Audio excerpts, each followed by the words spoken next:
এজন বিশেষ ব্যক্তি চিকিৎসা সেৱাৰ লগত দীৰ্ঘদিনৰ পৰা জড়িত হৈ আছে এই ব্যক্তিজন।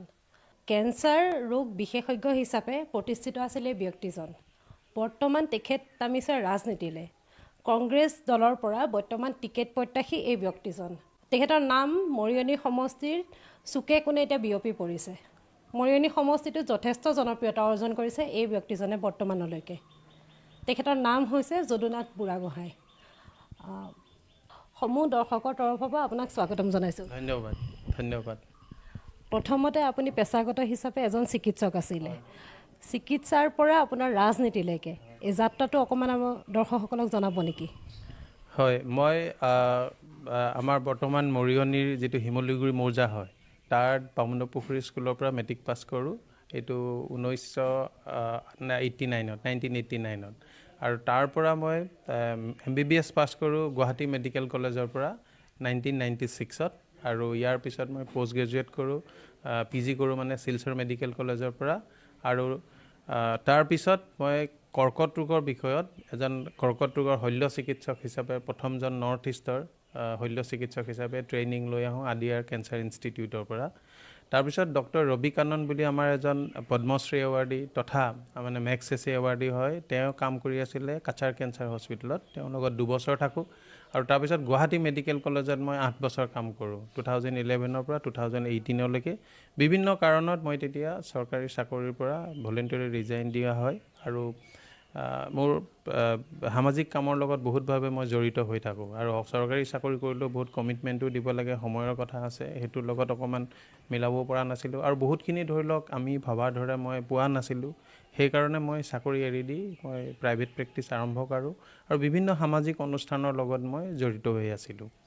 আৰু তেতিয়া মই ধৰি লওক 11ৰ যেতিয়া মই পঢ়া শুনা কৰি আছিলোঁ, যেতিয়াৰ পৰা মেডিকেল কলেজত চাকৰি কৰোঁ, তেতিয়াৰ পৰা মই বিভিন্ন সামাজিক অনুষ্ঠানৰ লগত জড়িত হৈ থাকোঁ। আৰু আমাৰ সেই সময়ত ধৰি লওক তিয়ক সমষ্টি আছিলে, বৰ্তমান মৰিয়নি সমষ্টি, আমাৰ শিমলুগুৰি মৌজাটো মোৰ বামুণপুখুৰী এৰিয়াটো।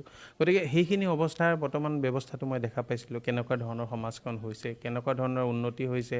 বা যিহেতু মই দিল্লীতো বহুত দিন আছিলোঁ, চেন্নাইত বহুত দিন আছিলোঁ, গুৱাহাটীতো আছোঁৱে। গতিকে গোটেইখিনি দেখি মই দেখিলোঁ যে আমাৰ এৰিয়াটো ধৰি লওক যিমান ধৰণে আগবাঢ়িব লাগিছিলে সিমান ধৰণে আগবঢ়া নাই। আৰু মই চিকিৎসা যেতিয়া মেডিকেল কলেজতো চাকৰি কৰি আছিলোঁ তেতিয়াও ধৰি লওক বহুত মই যিটো বিসংগতি দেখা পাইছিলোঁ। আমি ধৰি লওক 4জন ডক্টৰ লগ লাগিলে আমি আলোচনা কৰোঁ, ক্ৰিটিচাইজ কৰোঁ যে এই বস্তুটো এনেকুৱা ধৰণৰ হ'ব লাগিছিলে কিন্তু হোৱা নাই। কিন্তু আমি ধৰি লওক চৰকাৰী চাকৰিয়াল হিচাপে থাকোঁ, একো কমেণ্ট কৰিব নোৱাৰোঁ। বা আমি সেই পলিচি মেকিঙত আমি ধৰি লওক আমাৰ ইমান গুৰুত্বপূৰ্ণ আমাৰ ভূমিকা নাছিলে। কেতিয়াবা এটা ইকুইপমেণ্ট পাৰ্চেছ হ'ল, তাৰ ওপৰত ধৰি লওক আমাৰ অপিনিয়ন যে বেলেগ আছিলে কিন্তু আমি পালোঁ বেলেগ এটা। চ' তেনেকুৱা ধৰণৰ বহুত বিসংগতি হয়। আৰু মোৰ ঘৰলৈ যোৱা ধৰি লওক ৰাস্তা পদূলিবিলাক, উপপথবিলাকো যথেষ্ট ধৰণৰ ধৰি লওক যিমান ভাল হ'ব লাগে ভাল নহয়। মোৰ এজন ঘৰৰ ল'ৰাই আহি ক'লে যে গোটেই পৃথিৱীৰ ৰাস্তা ভাল হ'ল, তোৰ ঘৰলৈ যোৱা ৰাস্তাটো কেতিয়া ভাল হ'ব? ঠিক তেনেধৰণৰ সেইবিলাক ভাল হ'বৰ কাৰণেও মই চৰকাৰক ধৰি লওক সেই সময়ৰ MLA হওক বা আমাৰ যিজন বিধায়ক আছিলে মই আলোচনা কৰিছিলোঁ, কিন্তু সেইবিলাকত ধৰি লওক তেনেকুৱা দেখা নাপালোঁ। তাৰপিছত মই ভাবিলোঁ যে মই ধৰি লওক পঢ়া শুনা কৰিব লাগে, পঢ়া শুনা কৰিলোঁ, চাকৰি কৰিব লাগে কৰিলোঁ, ঘৰ সংসাৰ যি কৰিব লাগে কৰিলোঁ। এতিয়া ধৰি লওক মই ডক্টৰ হিচাপে অকণমান এটা নামো আছে। তো তেনেকৈ ধৰি লওক মোৰ জীৱনটো ধৰি লওক শেষ হৈ গুচি যাব গুৱাহাটীতে। কিন্তু লাষ্টলি যে আমাৰ জীৱনটো সেইটোৱে নেকি, যে মই এজন গাঁৱৰ পৰা ল'ৰা, গাঁৱৰ পৰা ওলাই আহি পঢ়ি শুনি এইখিনি কৰিলোঁ। তো মোৰো এটা দায়িত্ব থাকে যে আমাৰ সমাজখনৰ প্ৰতি, আমাৰ গাঁওখনৰ প্ৰতি, যে সেই এৰিয়াটোৰ প্ৰতি আমি কিবা এটা কৰিব লাগে। গোটেই গাঁৱত পঢ়া শুনা কৰা ল'ৰা ওলাই গৈ বাহিৰত যদি চিটি এৰিয়াত, নগৰ এৰিয়াত ছেটেল হয়, গাঁৱৰ কথা যদি নাচায় তেতিয়াহ'লে কোনে যাব, কোনে চাব? আৰু যদি বোলে বহুত ভাল হৈ আছে, সুন্দৰকৈ চলি আছে বোলে আমাৰ এজন বিধায়কে হওক বা যিখিনি ৰাইজৰ প্ৰতিনিধি হয় বোলে ভালকৈ কাম কৰিছে, সমাজখন ভালকৈ উন্নতি হৈছে, তেতিয়াহ'লে মই প্ৰয়োজনীয়তা অনুভৱ নকৰিলোহেঁতেন যে মই ৰাজনীতিত আহিব লাগে। বা সেই মেডিকেল কলেজত থাকোঁতেও দেখা পাইছিলোঁ বা ইয়াতো বিসংগতি দেখা পাইছোঁ। তো মোৰ অনুভৱ হ'ল যে এই বুঢ়া বয়সত মই বহুতক দেখা পাইছোঁ দেই, চাকৰি তাকৰি কৰি আহি তেওঁলোকে ৰিটায়াৰমেণ্টৰ পিছত মনত এটা ভাৱ হয়, জোচ হয়, গাঁৱলৈ উভতি আহে যে মই কিবা এটা কৰিব লাগে, তেনেকুৱা এটা ভাৱ হয়। কিন্তু সেই সময়ত তেওঁ হয়তো পইচা পাতি থাকে, মনত জোচ থাকে, কিন্তু গাত শক্তি নাথাকে তেনেকুৱা এটা সময়ত। গতিকে মই বহুত চালি জাৰি চাই ভাবিলোঁ যে নহয়, মই সক্ৰিয়ভাৱে এটা ৰাজনৈতিক দলত জইন কৰি যে আমি আগবাঢ়িব লাগিব। পলিচিত যদি মেকিঙত আমি সোমাব নোৱাৰোঁ তেতিয়াহ'লে আমি ভবাৰ ধৰণে আমি সমাজখন আমি গঢ় দিব নোৱাৰিম। গতিকে সেই মানে ভাবি আৰু মই আমাৰ সন্মানীয় ৰাজ্যিক সভাপতি গৌৰৱ গগৈ ডাঙৰীয়াক আমি দেখা পাইছোঁ কেনেকৈ যোৰহাটৰ বাসীয়ে তেওঁক কিমান ধৰণে সঁহাৰি জনাই সাংসদ হিচাপে পঠালে, তেওঁক কেনেকৈ ধৰি লওক আমাৰ অসম তথা গোটেই ভাৰতবৰ্ষৰ যি সমস্যা তেওঁ উপস্থাপন কৰে লোকসভাত, আৰু বৰ্তমান আমাৰ কংগ্ৰেছ দলটো তেওঁ কেনেধৰণে আগুৱাই নিছে ধৰি লওক, এই গোটেইখিনি চালি জাৰি চাই মই সেইকাৰণে ভাবিলোঁ যে এই আমাৰ কংগ্ৰেছ দলতে এটা ভাল হ'ব যে আমাৰ ভৱিষ্যতটো আৰু বৰ্তমান পৰিস্থিতি যিখিনিত বহুতখিনি দেখি আছে সমাজখন কেনেকুৱা হৈছে, সকলোবিলাক চালি জাৰি চাই মই ভাবিলোঁ যে সক্ৰিয়ভাৱে অংশগ্ৰহণ কৰিলেহে যদি আমি যেনেধৰণে বিচাৰোঁ তো সমাজখন তেনেকৈ ধৰণে আগবঢ়াব পাৰিম। আৰু ইয়াৰ বহুত ৰাইজে ধৰি লওক মোৰ লগত ৰিলেশ্যন আছে, বহুতে মোক কথা পাতে, জনায় যে পৰিস্থিতিটো কেনেকুৱা হৈছে, কি কৰিলে ভাল হয়, আৰু তেওঁলোকেও মোক আমন্ত্ৰণ কৰিলে যে আহক, আহি আপুনি কামত লগা উচিত হ'ব, কাৰণ তেতিয়াহে আমি যিখিনি বিশৃংখলতা হৈ আছে আমাৰ এৰিয়াটোত বা যিখিনি উন্নয়ন হ'ব লাগে সেইখিনি আমি আগবাঢ়িব পাৰিম। যে সকলোবিলাক চালি জাৰি চাই মই অগ্ৰসৰ হৈছোঁ আৰু বৰ্তমান আমাৰ ভাৰতীয় জাতীয় কংগ্ৰেছৰ ফালৰ পৰা মই প্ৰাৰ্থিত্বৰ কাৰণে মোৰ এপ্লিকেশ্যন পেলাইছোঁ আৰু তেওঁলোকে নিৰ্ণয় কৰিব, যোনজনকে ভাবে তেওঁলোকে উপযুক্ত বুলি দিব। আমাৰ দায়িত্ব হ'ল তেওঁলোককে সেইজনকে সহায় কৰি জিকাই নিব লাগে। সমষ্টিটোত আগতে চাহ জনগোষ্ঠীয় লোকখিনি অন্তৰ্ভুক্ত আছিল, কিন্তু বৰ্তমান আপোনাৰ অসমীয়া লোকো এই সমষ্টিত অন্তৰ্ভুক্ত হৈছে। এই ক্ষেত্ৰত আপোনাৰ মতামতটো জনাব নেকি? সেইটো কথা আছে, কিন্তু প্ৰথম কথা হ'ল আমি যিজন প্ৰতিনিধি হ'ব, যিজন বিধায়ক হ'ব, তেওঁ যাৰে নহওক লাগিলে তেওঁ যদি ভাল হয়, ভাল কাম কৰে, সমাজখন যেনেধৰণৰ হ'ব লাগিছিলে তেনেকৈ ধৰণৰ যদি আগুৱাই যায়, যোন গোষ্ঠীৰে নহওক লাগিলে আমি তেওঁক ছাপোৰ্ট কৰিব লাগে। তেখেতৰ পৰিয়ালটো প্ৰায় 35-40 বছৰ আছে, তেওঁলোকে যিখিনি কৰিব লাগিছিলে, যিটো লেভেললৈ আহিব লাগিছিলে ধৰি লওক সেইটো লেভেললৈ অহা নাই। গতিকে আমি সেইকাৰণে আমি আহিছোঁ যে আমি এইটো এটা পৰিৱৰ্তন কৰিব লাগে। গতিকে হয়, ইলেকশ্যন বুলি ক'লে মানুহৰ ধৰ্মীয় কথা আহে, জাতি জনগোষ্ঠীৰ কথা আহে, এইবিলাক বহুত ক্ষেত্ৰত আহে, কিন্তু মই ভাবোঁ আমাৰ ৰাইজে ভবা উচিত যে যোন উপযুক্ত হ'ব আৰু যাক কৰিলে আমাৰ সমষ্টিটো উন্নতি হ'ব তেনেকৈ আমি ভাবিব লাগিব। মই সেইকাৰণে চাহ জনগোষ্ঠীয়ে হওক বা বেলেগ জনগোষ্ঠীৰ লোককে হওক সেই ক্ষেত্ৰত যাতে আমাৰ মানুহে নাভাবে, আমি ইলেকশ্যনটো তেনেকৈ কৰাটো যুক্তিসংগত নহয়। আমি উপযুক্ত প্ৰাৰ্থী বা কোনটো দলত গ'লে এই আমাৰ সমাজখন ভাল হ'ব বা আমাৰ ৰাজ্যখন ভাল হ'ব সেইভাৱে আমি ভাবিব লাগে। মই এজন আমুক গোষ্ঠীৰ হয়, আমুক গোষ্ঠীৰ ভোটাৰ বহুত আছে, সেইবিলাক মানুহৰ এংগল থাকিব পাৰে, কিন্তু মই ভাবোঁ সেইটো আমি তেনেকৈ ধৰণে লোৱাটো ধৰি লওক আমাৰ উন্নয়নত মই ভাবিছোঁ বাধা প্ৰদান হ'ব। যোন গোষ্ঠীৰে নাথাকক, এজন ব্যক্তি হ'ব লাগে যোনে সকলোকে সমভাৱে চায়। সেইটো আমিতো জানোৱেই এখন ছেকুলাৰ কাণ্ট্ৰি হয়, চব লোক বসবাস কৰে, আৰু এনেকুৱা এখন কাণ্ট্ৰিত ধৰ্মীয় মেৰুকৰণ কৰি কোনোবা এটা ৰাজনীতিত জিকি পেলাই তেনেকুৱা ধৰণৰ এটা হোৱাটো মই ভাবিছোঁ এজন ধৰি লওক নাগৰিক হিচাপে বা আমি সমাজৰ ভাল চিন্তক ব্যক্তি হিচাপে তেনেকুৱা ধৰণৰ হোৱাটো নিবিচাৰোঁ। আৰু হয়, আমাৰ আগতে এটা আছিলে, বাগানৰ ভোট বহুত আছিলে যেতিয়া মৰিয়নি প্ৰপাৰ আছিলে, এতিয়াও আছে বহুত যথেষ্টখিনি বাগানীয়া ভোট, আৰু কিন্তু মই সেইটো ভাবোঁ আমি সেই এংগুলত ভবাটো অনুচিত হ'ব। আমি যোনজন ভাল ব্যক্তি হয়, যোনে ভালকৈ আগবঢ়াব পাৰে কাম, ৰাইজক আগুৱাই লৈ যাব পাৰে, প্ৰলোভনত আমি যাব নালাগে বা এনেকুৱা ধৰণৰ এটা সমাজত সৃষ্টি হ'ব নালাগে বুলি মোৰ এটা ধাৰণা, মই ভাবোঁ তেনেকুৱা ধৰণৰ। যিহেতু এটা দলৰ পৰা আপোনাৰ টিকেট প্ৰত্যাশী বহুত কেইজন থাকে, গতিকে আপুনি অনাগত দিনত আগবাঢ়ি যাবৰ কাৰণে, এই সমষ্টিটো উন্নয়নৰ কাৰণে আপোনাক যদি দলে টিকেট দিয়ে তেন্তে আপুনি প্ৰথম পৰ্যায়ত কি কৰিম ভাবিছে? আমাৰ এই মৰিয়নি বৰ্তমান সমষ্টিটোত বহুত আমি দেখা পাইছোঁ যে যিখিনি পৰিৱৰ্তন হ'ব লাগিছিলে, যিখিনি ডেভেলপড হ'ব লাগিছিলে সেইখিনি হোৱা নাই। বিভিন্ন আপোনাৰ ধৰি লওক হিচাপ শেষ নহ'ব। প্ৰথম কথা হ'ল এই যিটো আমাৰ ধোদৰ আলি, যিটো এটা মেৰুদণ্ড স্বৰূপ, আপুনি আমগুৰিৰ পৰা যদি একদম মৰিয়নিলৈকে আহে তেতিয়াহ'লে এই ৰাস্তাটো মই কেলে আহিলোঁ এনেকুৱা এটা ভাৱ হ'ব। আৰু এই ঠাণ্ডা দিনত আন্ধাৰত কিমান যে মানুহ এক্সিডেণ্ট হ'ল, কিমান ঢুকালে, সেইটো আপুনি খবৰ লৈছে যদি গম পাব। আমাৰ নিজৰ মানুহো ঢুকাইছে এইটোত। গতিকে প্ৰথম কথা এই ধুনীয়াকৈ ৰাস্তাটো হ'ব লাগে আৰু তাত ধুনীয়াকৈ লাইটিং হৈ এইটো এটা মেৰুদণ্ড স্বৰূপ, প্ৰথম মই ভাবোঁ সেইটো। দ্বিতীয়তে ইয়াত যিখিনি মানুহৰ পানীৰ অৱস্থাটো বহুত সাংঘাতিক, মানুহে খাব নাই পানী, গা ধুব পানী নাই। আমাৰ বাহিৰৰ পৰা এজন পৰ্যবেক্ষক আহিছে, তেওঁ মিটিঙত কৈছে যে মানুহে পানীৰ অভাৱত 15 দিনলৈকে গায়ে ধোৱা নাই, নদীৰ পৰা পানী খাই আছে বৰ্তমান। এইটো এটা ডাঙৰ সমস্যা। আপুনি বেলেগ বহুত কথা আছে, মানে পানী হৈছে এটা মেইন বস্তু। পানীৰ পৰা মানুহৰ কিমান বেমাৰ হয়, কেঞ্চাৰো হ'ব পাৰে। এটা হেলিকোবেক্টৰ পাইলৰি বুলি থাকে, পুখুৰীৰ পৰা নদীৰ পানী খালে পেটত সোমাই, সেইটোৰ পৰা ষ্টমাকটো এট্ৰফি হৈ তাৰ পৰা আল্টিমেটলি কেঞ্চাৰ হয় সেইটোৰ পৰা। গতিকে পানী বিশুদ্ধ হোৱাটো বহুতেই প্ৰয়োজন, ভাল চাফা পানী। কিছুদিন আগতে বাগানত এটা আমাৰ মিটিং এখন হৈছিলে, সেই মিটিঙত মানে কৈছে এজনে যে এই এটা দুৰৱস্থা, আমি গা ধুবলৈ আমাৰ পানী নাই। দুজন মানে কৈছে যে নিউ সোণোৱাল সেইটো এৰিয়া মানুহে এইবাৰ ভোট বৰ্জন কৰিব যে তেওঁলোকৰ পানী নাই, আপুনি পাৰে যদি 2টামান টিউবৱেল দি দিয়ক। মোক তেনেধৰণৰ কথা কৈছে।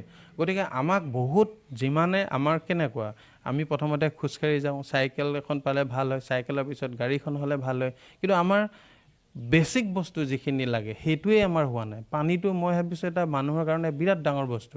এতিয়া জল মানে নল আছে, জল নাই। জল জীৱন আঁচনিত গোটেইখিনি ধৰি লওক কাভাৰ কৰি ইমান ধুনীয়া এটা আগৰে স্কিম আছিলে দেই, সেইটো কংগ্ৰেছৰ, কিন্তু নামটো বদলাই দিলে বিজেপিয়ে। নামটো বদলাই জল জীৱন কৰিলে। 2019 ডিচেম্বৰতে শেষ হোৱা কথা আছিলে, কিন্তু আল্টিমেটলি সেইটোতো এতিয়া হেৰি হ'ল, মানে কিছু কিছু জেগাত নল আছে, কিছু কিছু জেগাত পানী হৈছে, কিন্তু মেক্সিমাম জেগাত নাই। প্ৰায় দুৰ্নীতিৰ মানে যি হৈছে এইটোত প্ৰায় কিমান কেছ হৈছে। তাৰ ভিতৰত প্ৰথম হৈছে উত্তৰ প্ৰদেশ, 14,000 কেছ দিছে তাৰ ওপৰত। আমাৰ অসমত 1200ৰো ওপৰত লাগিছে কেছ, কেলেংকাৰী মানে তাত। আৰু আমাৰ যিখিনি অসমীয়া আমাৰ ঠিকাত কৰিছিলে তেওঁলোকে প্ৰায় 3,600 কোটি টকা তেওঁলোকে এতিয়া পাবলৈ আছে। বহুতে ধাৰ ঋণ কৰি এই ঠিকা কৰিছিলে, সেই মানুহখিনি ঠিকাদাৰখিনিৰ অৱস্থা নোহোৱা হৈছে। পানীও নাই মানুহৰ। মই ভাবিছোঁ ৰাস্তাৰ পিছত পানীটো মই ভাবিছোঁ বিৰাট প্ৰয়োজন। মৰিয়নিটো এই যিটো কথা ক'লোঁ আমি, এইটোতো হয় ধুদৰালিটো, কিন্তু তাৰ উপৰিও বহুত উপপথ আছে, বহুত কোটি। আপুনি লোণপুৰীয়া ৰাইজে কেনেকুৱা ধৰণৰ হুলস্থুল কৰি আছে দেখিছে, কিমান বাৰৰ পৰা তেওঁলোকে অনুৰোধ কৰিলে, বিধায়কক নকৰিলে। এতিয়া ৰাইজে ভোট বৰ্জন কৰিম বুলি কৈছে, কৰিলেও কি হ'ব? তেওঁলোকে যদি মানে আল্টিমেটলি কথাটো মানে তেনেকুৱা লাগিছে, মনত তেনেকুৱা ভাৱ হৈছে যে সেই ৰাস্তাটোৰ কি অৱস্থা হয়, মানে বাৰিষা কালত বোকা, এতিয়া ধূলি। গতিকে উপপথ এনেকুৱা বহুত আছে য'ত আমাৰ মানে যি ভাল হ'ব লাগিছিলে হোৱা নাই। ৰাস্তাটো হৈছে মেইন মানুহৰ বস্তু। তাত যদি ৰাস্তাৰে ডেভেলপ নাই, না স্কুলত ল'ৰা ছোৱালী যাব পাৰিব, না বজাৰ বেহানিৰ কাৰণে যাব পাৰিব, বিভিন্ন কাৰণত মানে ৰাস্তাটো মেইন বস্তু এটা। যেনেকৈ পানী লাগে বুলি কৈছোঁ, তাৰ লগতে ৰাস্তাও প্ৰয়োজন। আৰু তাৰ লগতে আপোনাৰ বৰ্তমান আমাৰ মানুহৰ দেখিছেনে গাঁৱে ভূঞে, এইটো গাঁও কৃষিপ্ৰধান বস্তু। গাঁওখন অসম এজে হ'ল মেজৰিটি মানুহ গাঁৱত থাকে, কৃষিপ্ৰধান হয়। এতিয়া খেতি যদি মানুহে কৰিব নোৱাৰে, গাঁওখন চলিব কেনেকৈ? প্ৰডাকশ্যন ক'ত হ'ব? আপুনি বান্দৰৰ উৎপাত দেখিলে মানুহে আজিকালি খেতি কৰিব নোৱাৰে। বিঘাই বিঘাই মাটি মানুহে ৰোৱাই বাদ দিছে, এনেকুৱা এটা উৎপাত হৈ গৈছে। এইটো এটা ভাল চাইণ্টিফিকেলি যদি আমি কণ্ট্ৰল কৰিব নোৱাৰোঁ, তেতিয়াহ'লে মানুহৰ দিনক দিনে অৱস্থা বেয়া ফালে গৈ আছে। আৰু এটা দেখিলে আপুনি হাতীৰ সমস্যা। কেনেকুৱা ধৰণৰ হাতীৰ সমস্যা? এটা ইমান বছৰ বছৰ ধৰি ইয়াত আছে, হাতী আছে, মানুহো থাকিব লগা হৈছে, কিন্তু গোটেই খেতি বাতি শেষ কৰিছে খাই পেলাই। ঠিক আছে, তাৰপিছত লগতে ঘৰ দুৱাৰ ভাঙিছে আৰু মানুহো মৰিছে। এইবিলাকৰ স্থায়ী সমাধান এটা হ'ব লাগিছিলে। মৰিয়নি টাউনখনৰো বিভিন্ন সমস্যা আছে। সেই দুদিন আগতে আপোনালোকে গম পায়, তাত সেইটো ট্ৰেইন যিটো আছে তাত এখন ভালকৈ অভাৰব্ৰিজ নাই, যাৰ কাৰণে তেওঁলোক মেইন কথাটো হৈছে হস্পিটেল হ'ব লাগে, ডক্টৰ থাকিব লাগিছিলে ইমান দিনৰ মৰিয়নি জেগা তাত। মানুহে কৈছে যে জানে ছাৰ বোলে ইয়াত মানুহ মৰিলে এখন ডেথ চাৰ্টিফিকেট দিবলৈ ডক্টৰ নাই বোলে, এনেকুৱা এটা অৱস্থা। ইমাৰ্জেঞ্চিটো আপুনি এতিয়া সেই বন্ধ হৈ থাকিলে বহুতবাৰ তেনেকুৱা ঘটনা ঘটিছে। গতিকে এইবিলাক মই ভাবিছোঁ ইমান কৰিবলগীয়া কাম আছে, সেইখিনি কৰিব লাগিছিলে, কিন্তু সেইখিনি নকৰি এতিয়া কি হৈছে, বানপানীৰ অৱস্থা বহুত বেছি হয়।